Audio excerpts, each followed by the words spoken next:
Hello, everyone. Good evening, and welcome to Using LinkedIn to Create Your Digital Brand and Find Your Next Job. My name is Luis Valencia, and I'm the Internship and Career Development Program Manager at UC Berkeley Extension and Berkeley Global. It is my pleasure to welcome Starshine Rochelle, Business Content Producer and LinkedIn Learning Instructor at LinkedIn. I will let Starshine tell you a bit more. Thank you, Starshine, for being here today. Yeah, thanks for having me. I'm so glad to be here. Thanks everybody for coming today. At LinkedIn, we have a tradition, and that is that we introduce ourselves by sharing something that's not on our LinkedIn profile. So I'm going to start by telling you that my crazy name is real. I did not make it up. I was named for a song called Good Morning Starshine from a musical called Hair from the 60s, and my dad starred in the first national touring company of that show, and it was on tour when I was born. So that's how I got my crazy name. What is on my LinkedIn profile is I've had a long career in communications. I've been a journalist and a professor, and I've been in marketing. I'm a writing instructor on LinkedIn Learning, which is a very cool feature of LinkedIn that offers more than 15,000 online courses in business and creative and technical subjects. And I'm also a producer of those courses. And I recently became a Rock Your Profile ambassador at LinkedIn so that I could help teach folks like you how to really take advantage of the LinkedIn platform by building a profile that tells your professional story and helps you to connect to opportunity.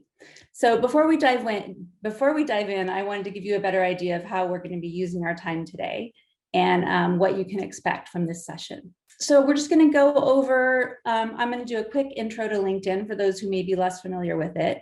And then I'm going to show you how to take advantage of your profile and how to position yourself as a thought leader in your industry using the platform, and then how to gain some insights on companies that you're interested in, and then how to access some free resources, because everybody likes free stuff, right? So at LinkedIn, we believe that professionals don't get anywhere alone. You know, it's kind of our theory that it takes a community of people to help us all achieve success. So our mission is that we connect the world's professionals to make them more productive and successful. And that's our mission. And we say that mission at all our meetings. You hear it a lot. It's not one of those mission statements that kind of gets filed away. It's an active mission statement. We do this, we do it, we feel really good about doing it. But the way that we do it is by connecting our members to opportunity. And that's our value proposition. And that's what we offer to you. And opportunity means different things to different people, right? Depending what you're looking for. Some people might be on LinkedIn to get a job.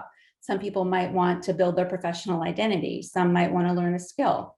I recently used the platform to find and connect with other people who are passionate, like I am, about stopping the spread of disinformation online. That's something that I became really interested in lately. And I started researching it. And I found a group on LinkedIn that was talking about it and working towards it. And I joined the group, and now we share resources with each other every week. And I've been to webinars that they told me about, and I've joined online discussions. So it's an opportunity that I value that's made me feel more productive and successful toward my goals. And then just this week, one of the people in that group reached out to me about a job opportunity that he was interested in at a place where I was able to connect him to someone I knew there. So opportunity in action. So here's a quick glance at the LinkedIn network, or what we call the economic graph. So for starters, LinkedIn's professional community has over 722 million members on the platform in more than 200 countries and territories. It's a lot of people. So you can see why we're about connecting people, right? There's more than 55 million companies who have a page on LinkedIn. So not just individuals like us can have a profile, but companies can have a page on LinkedIn that you can follow. And we'll talk about that later. There's millions of open jobs listed on LinkedIn. So companies pay to list their jobs on LinkedIn, and then LinkedIn's algorithm goes about trying to match people with jobs and alerting people to jobs that might fit the skills that they list. And we'll talk about that as well. There's over 36,000 skills featured on the platform, and we'll talk about that too. There are over 115,000 universities on LinkedIn, including Berkeley. And there's more than 358 billion feed updates viewed every single year. That means the LinkedIn feed that scrolls by, the social media feed, gets refreshed and viewed 358 billion times on the average year, which is astounding to me. Here's a statistic you might care more about. 3 people are hired every minute on LinkedIn. Job seekers use us to connect with and learn about companies and to network with colleagues who are hiring or, who know people who are hiring.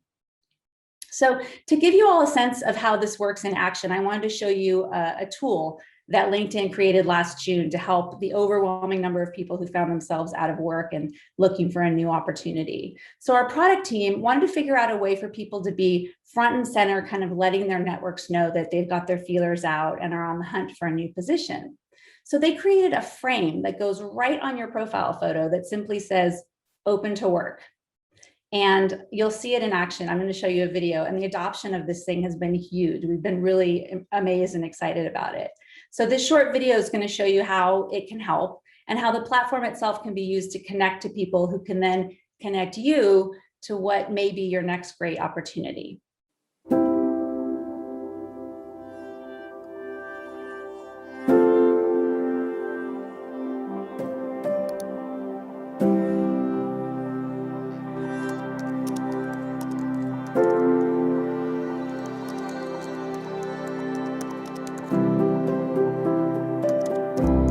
If there's any way that I can help alleviate some of that burden off of your shoulders, that's what I want to do today.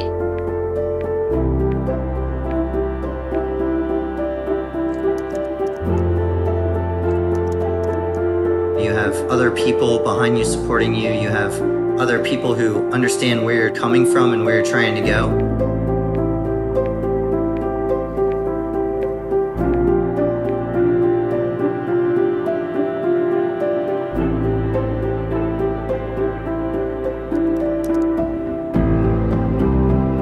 Don't try to run the mile in one giant bound, one foot in front of the other.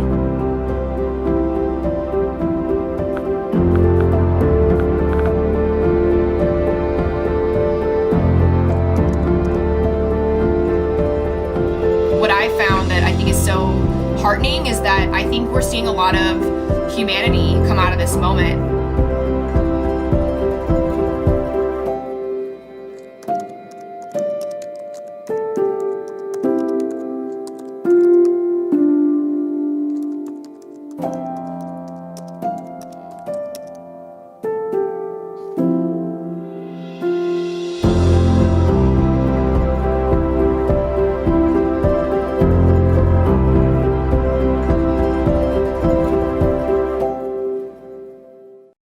So that's a feel-good video, obviously, but I mean, and that's part of the reason I love working where I work, because we get to do fun stuff like that.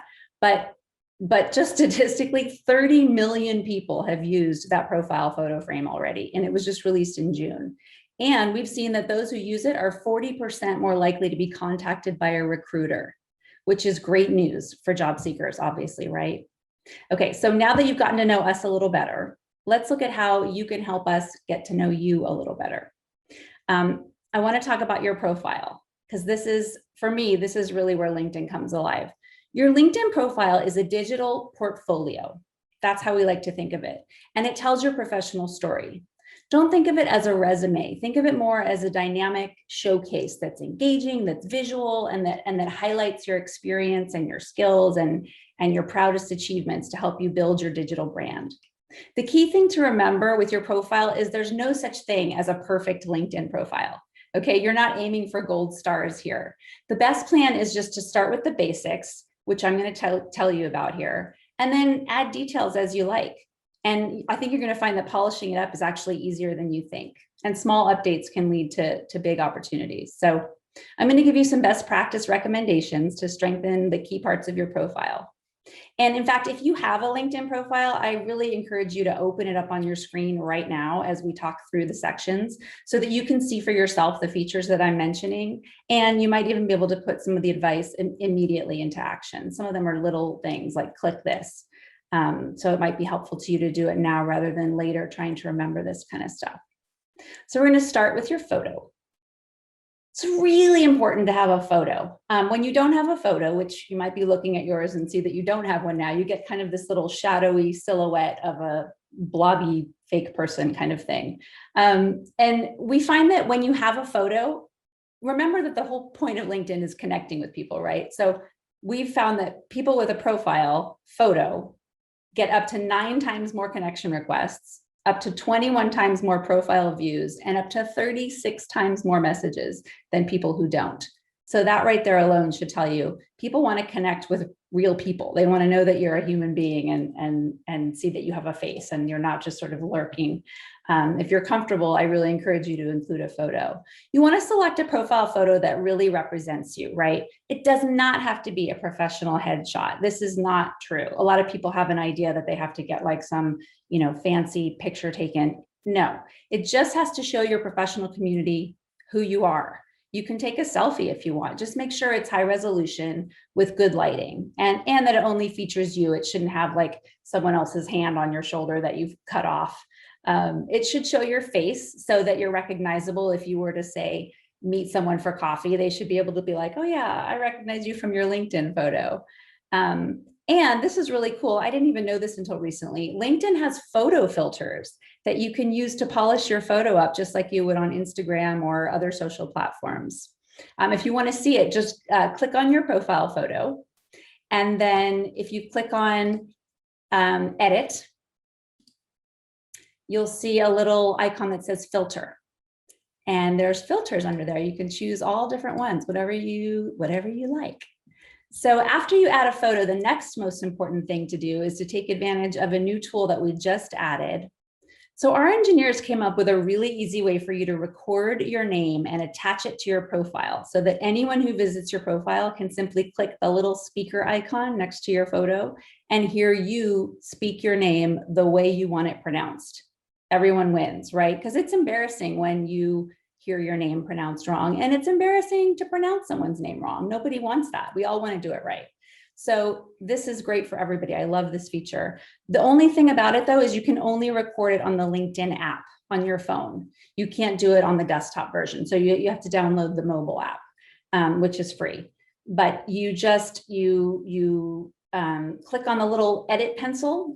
We have a little pencil and that means edit throughout our whole profile. So every time you see that pencil, it means you can edit something. So you click on that and you click another edit pencil next to the words name pronunciation, and then you speak your name. You have 10 seconds to do it, up to 10 seconds. And of course you want to do it when it's quiet in your house. Super easy. You can, if you don't like it, you can re-record it. I did mine like 2 or 3 different times. Another fun tip, if you look to the right of your profile, those of you who have it up, there's something that says edit public profile and URL all the way on the right side of the platform on the screen. And if you click that, you can create a vanity URL that you can share on applications or business cards. In other words, that link will take people right to your LinkedIn profile. Mine is linkedin.com/in/starshine-rochelle. So you can put your name in and have your own URL in LinkedIn, which is kind of cool. It's just cooler than having like a long, ugly string of random characters like some URLs would be, right? You can have your name or some set of words that you choose. Just a fun tip. Step 3 is to add your industry. And this doesn't seem important, but it is, because often it's how others will find you and add you to their professional network. So we find that members with industry information are discovered up to 38 times more in recruiter searches. So that's huge. It's really simple to do. Again, you click the pencil at the top of your profile where your profile pic and your name are, and then you scroll down to edit or add your industry. It's at the bottom, and there's a million of them. So you got to really choose the industry that most closely matches the one you're working in or the one you want to be working in. And take the time to find one that is the most closely associated with what you do. Also helpful to add your location, especially if you're starting over somewhere new. Recruiters use location and industry frequently to try to find people that might be good for a role, and that's in the same location. So next, I'm going to show you how to take advantage of the open to work frame that we saw earlier in that video. So as I said, over 30 million LinkedIn members have used this tool already and are 40% more likely to be contacted by recruiters when they use it. So to tell your network you're looking for a new opportunity, you can either click the open to button that's right underneath your profile pic on LinkedIn, and then you select open to finding a new job. And you have the ability to specify the job title that you're searching for. You can pinpoint the locations you're interested in, and you could even select full-time or remote or whatever. And there's two ways to share this information, and this is important. At the very bottom, you can decide whether you want that frame and that information to be open to all LinkedIn members. Means you'll automatically have the green stripe added to your profile photo, and others can instantly see that you're open to new opportunities. Great. Some people aren't comfortable with that, which is fine. You can also just choose to share it with recruiters only, and that'll privately share only to recruiters and won't add the photo stripe to your photo. So you get to control that. Okay, next we're going to talk about your summary, and this is an often misunderstood piece, but it's important as well. Step 5 is drafting a compelling summary. The summary is the about section that you see right under your photo and your information at the top of your LinkedIn profile. We call this your elevator pitch. You know what an elevator pitch is, right? You're in an elevator with someone important, and you have basically from the top floor to the bottom floor to tell that person what you're all about and get them interested in you. It's short, it's snappy, it's punchy. You really want to think about what you're saying here. Listen to this. Adding a summary of 40 words or more makes your profile more likely to turn up in an employer's search. So that's important. You just want to make sure you have something in here. Some people just leave it blank, and you don't want to do that. It should be an introduction to you, and it should highlight your accomplishments and your aspirations. You want to keep it short and sweet. You don't want to list all of your career accomplishments here. You have an experience section for that later on. This is a place to highlight your unique talents and how you want to contribute to the world. We recommend that you really are authentic here. You don't use jargon. You write in the first person. We recommend you stick to just a few short paragraphs. Keep in mind in this about section that it only shows the first 220 characters, and then you have to click a button to read more. And on the mobile app, it only shows the first 90 characters. So you really want to pack all the best stuff that you have to say about yourself in the very first few words, okay? And then pro tip, make sure your summary includes keywords and skills that are featured in desirable job descriptions for your field, okay? Because that's somewhere that recruiters and employers will search. That will be called out in search. So if you pack that with some skills and keywords that you're seeing in jobs that you're interested in, that's even more likely to catch some eyeballs. Okay, so now we're going to talk about my favorite spot of the profile. And this is featured content. This section, very few people use this. I think they just really don't know what to do with it. But this is the coolest section on the whole profile, in my opinion, because it lets you showcase the work that you're most proud of right at the top of your profile.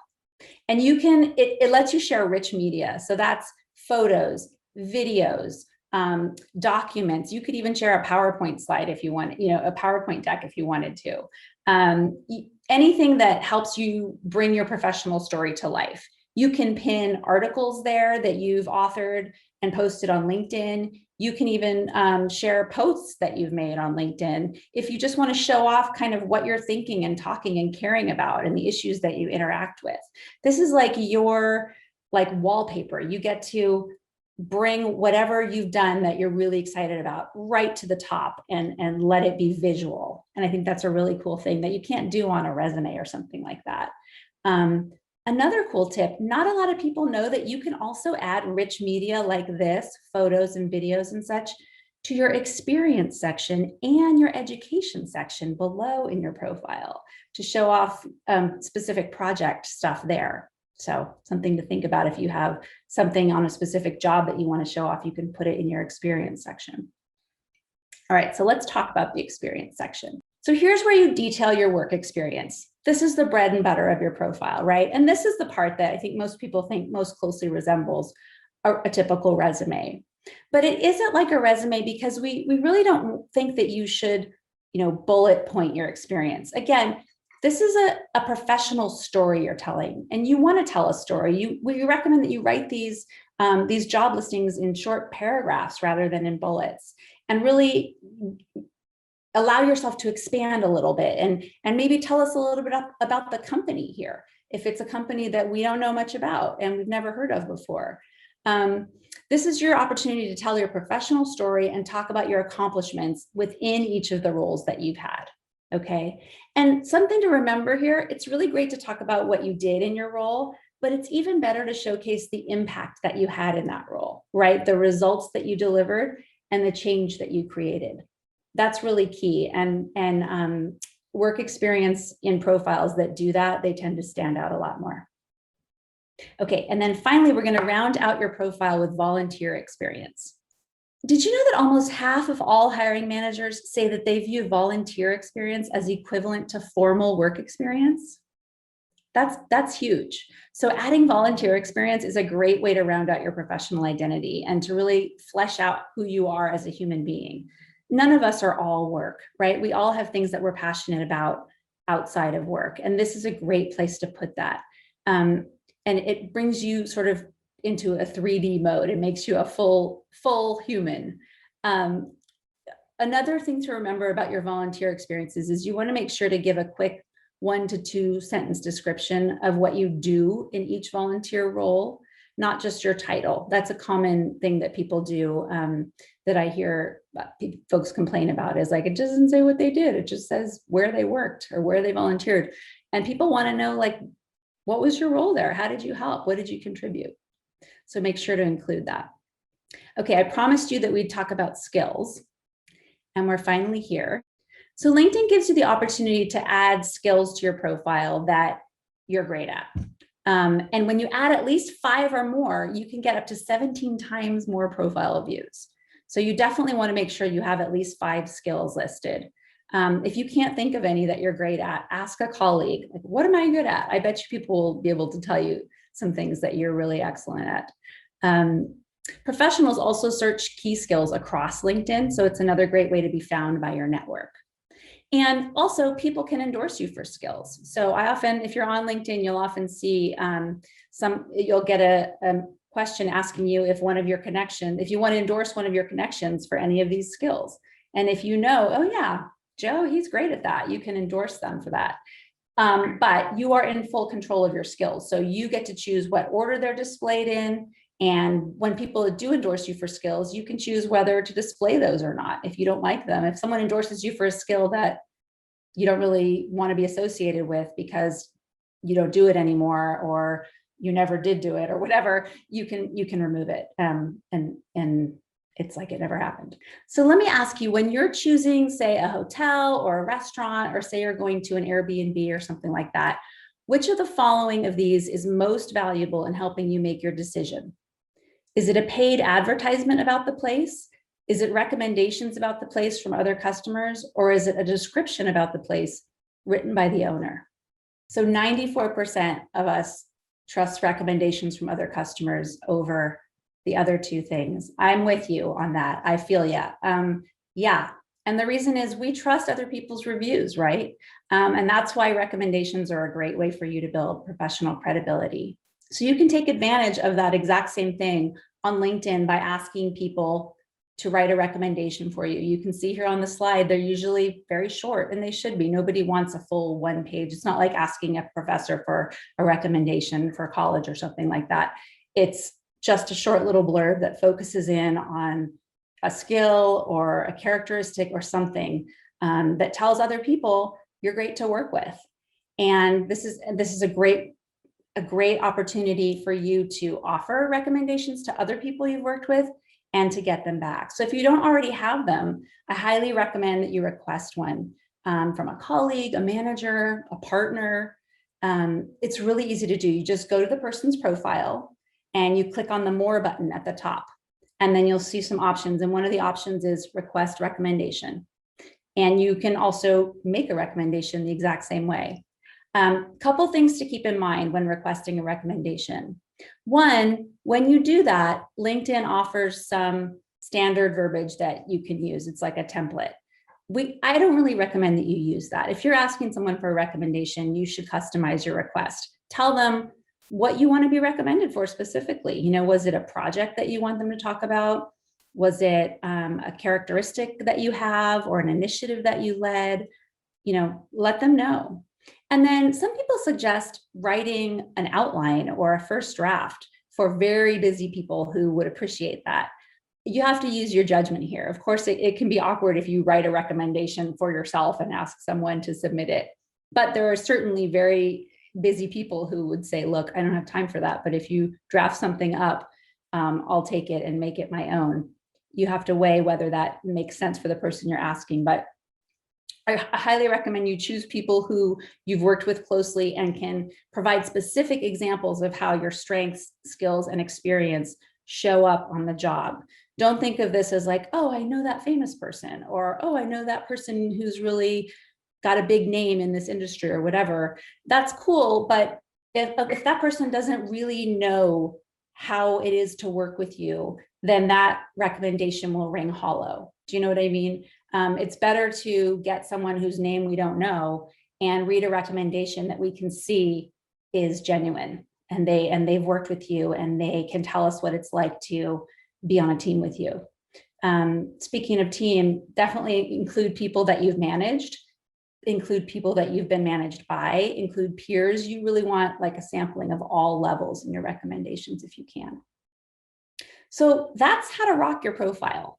Those are the main things that you can do to boost your profile. There's more stuff, but I want to leave some time to talk about some other ways that LinkedIn has for you to connect with opportunity as well. So I want to make sure you know how to do those things. We're going to talk a little bit about how to build thought leadership on LinkedIn. So beyond your profile, the LinkedIn newsfeed is a place where you can, and if you're in the job market, you really should be sharing your insights, your expertise, and your opinions with your professional community. Be out there, have a voice, be involved in conversations in your industry. And there are two great ways to share your professional perspective on LinkedIn. So the first is through quick and really quick status updates, like you would on any social media feed. And the second is to explore the topic in more detail through publishing. So what's the difference? Well, sharing updates is a way for you to just quickly share your knowledge and your perspective and your insights on what you care about through a post on the newsfeed.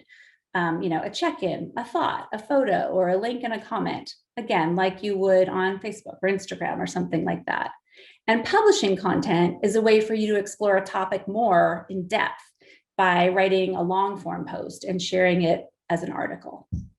So let's look a little bit more at both and some best practices for doing so.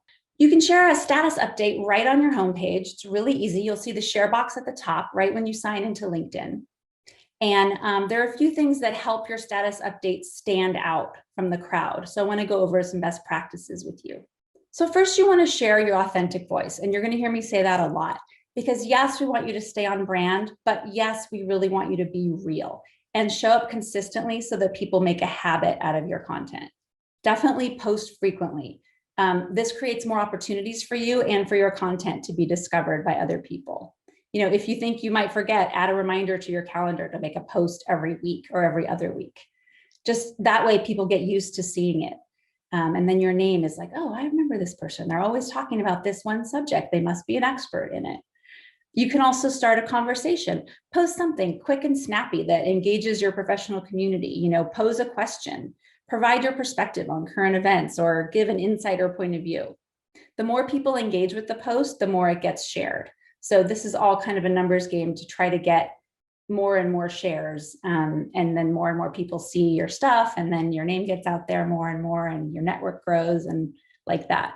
So in both posts and publishing, you want to include videos and photos to help it stand out. We find that posts that include rich media get more comments and likes. It's just the way it is, right? We like to see visual things. We're like, shiny object, what is that? And then finally, think about reciprocity. You want to invite people to participate in your conversations by tagging them with the @ symbol. This helps your posts get shared and seen more as well. So publishing content is a great way to explore topics that matter to you, and it lets you kind of share your expertise and your insights with the professional community. So when you publish content on LinkedIn, it becomes part of your profile, it gets shared with your network, and it has the potential to reach hundreds of millions of people. Not bad.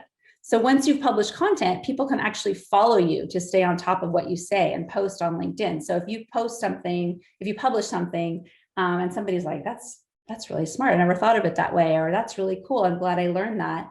They can follow you. And then every time you post and publish, they'll be notified. It'll appear in their news feed. And publishing content on LinkedIn is a great way to establish thought leadership within a community of professionals who matter to you. So how does publishing work? It's the same way as sharing status updates. You get started right on your homepage. You just select write an article, that blue link that you see there, and you start writing. Best practices for publishing content: you want to create a headline that captures attention, right? Here's a trick. Ask yourself, would I read this if I, would I click on this in my busy day if I saw this headline scrolling past? If you wouldn't, none of your readers are going to. And if you need help, I have a course. I have a course that I've done on LinkedIn Learning on writing headlines. This is a passion of mine. So I could talk about this all day, but I'll move on. But I do have some training on that if you're interested. Include a photo. Always make sure you include not just a cover photo, but photos throughout your article to kind of break up the content and chunk it. We like to read things in like bite-sized digestible pieces, and photos help us do that. Again, be authentic. Make sure you show up as your genuine, real self. Everyone on this call has genuine, real experience and expertise that people want to know about. You just have to figure out, what is that thing? What is that thing you have that you can share that we would be interested to know? Your insights, your perspective. And then think about your audience. Think about what they would benefit from reading and knowing, and tailor your content to give back to your professional community that way. It's less about what you want to say and more about what they want to know or need to know. So if you think about it that way, sometimes it sparks an idea. And then finally, article length actually does matter. You can write as long as you want, but we found that the sweet spot for article length is between 600 and 1,000 words. So, about the length that you could sit, long enough to have substance, but short enough that you could sort of read it in a sitting. And I have a course on LinkedIn Learning on writing articles as well, if you want to dive deeper.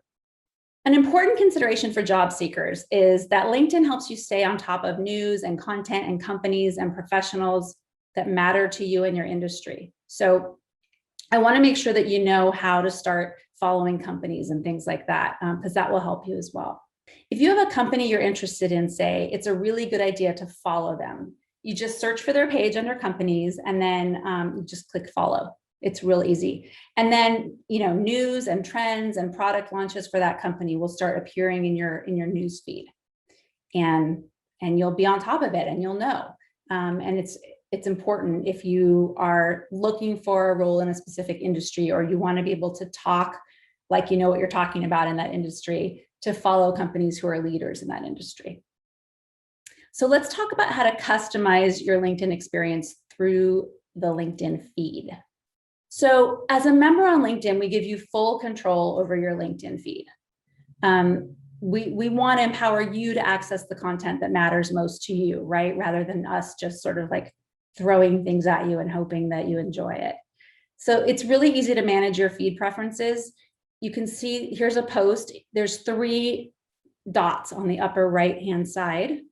If you click on those 3 dots, you'll see you have lots of options. You can follow or unfollow people, and you can hide posts that aren't relevant to you, and you can improve your feed. If you scroll down and click improve my feed, it'll give you options to tell them sort of what you want to see and what you don't want to see. And it'll give you people that you might be interested in following, and you can say no, thank you. So we want to know what you're interested in following. We want this to be a customized experience. So you can also report inappropriate content if you ever see it, and it'll flag that to our team so we can pull it off of the feed. And that's really important to me, especially in my passion for stopping the spread of disinformation. That's a real good one. So finally, I just want to give you some free resources. LinkedIn membership is free, of course, but there are some premium features that you typically have to pay extra for. LinkedIn Premium, for example, includes in-mail messaging and interview prep materials and access to the more than 15,000 courses that we have available on LinkedIn Learning. from business tools to management skills and beyond. This LinkedIn Premium usually costs around $29 a month, I think, for individual members. But I'm telling you this because if you go to premium.linkedin.com, you can get a month free, if that sounds useful to you, with access to all the things I mentioned.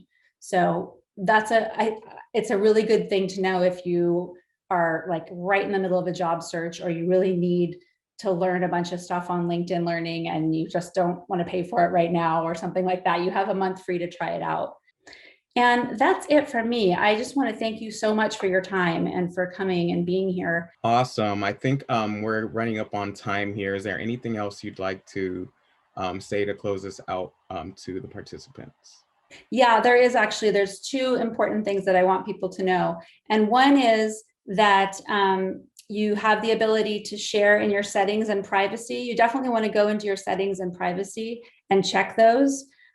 We give you all kinds of ability to control that yourself, but you want to make sure that if you're making a lot of changes on your LinkedIn profile, some people are worried that other people will see that they're making changes on their LinkedIn profile, and that means they're looking for a job, and then their boss might see or something like that. We believe you should always be updating your LinkedIn profile, and we believe you should always be looking for another job. Your feelers should always be out there. But if you're concerned about that, you can toggle it so that it does not share updates with your network when you make changes to your LinkedIn profile. And you also want to make sure you toggle it to signal your interest to recruiters. It's under data privacy, job seeking preferences, signal your interest to recruiters. Yes, because we don't automatically do that. Thank you so much for that. A big thank you again to Starshine for her great insights into using LinkedIn. And thank you to all of our attendees. We have had a great lineup of events this week meant to support you in your career advancement. Thank you again, Starshine. We really appreciate you being here. Thank you.